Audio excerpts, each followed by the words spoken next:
the latest.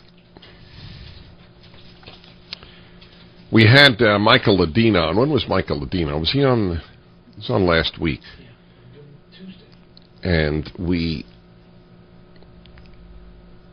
really came to understand how bad the situation is, although I think I did prior to that, but he has a unique way of backing it up and of phrasing it. The problem is that by not getting involved, we have allowed the Islamists to take over much of the revolution against Assad. In a nutshell, let me just explain to you. Assad is the linchpin of Iran in the Arab world, therefore in the Middle East. Without Assad, there is no support for Hezbollah in Lebanon.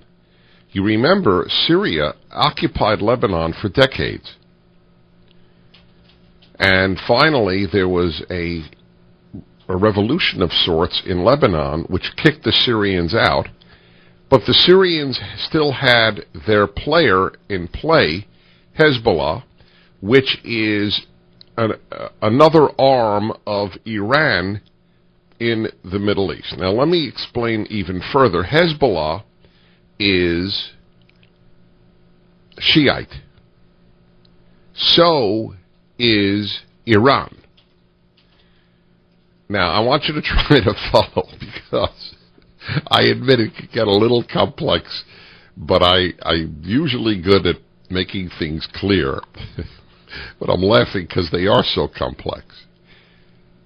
Now, Syria is mostly Sunni, but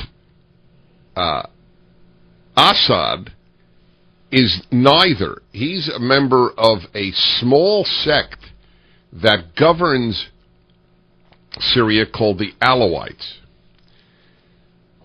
So you have now Sunni Islamists taking over much of the revolution against Assad. And they are not intrinsically pro-Iran. So you will say, cool, the first order of business is to weaken Iran. That's true. It is the first order of business. But there is another order of business which is pretty much or close to tied with that, and that is to remove the influence of the Sunni terror world, of the Islamist terror world, from power as well, if you will, Al-Qaeda. I don't like Al-Qaeda. Al-Qaeda is used whenever we don't want to confront the fact that there is a huge Islamist terror ideology in the Muslim world. So we say Al-Qaeda as if it's this unique phenomenon that they all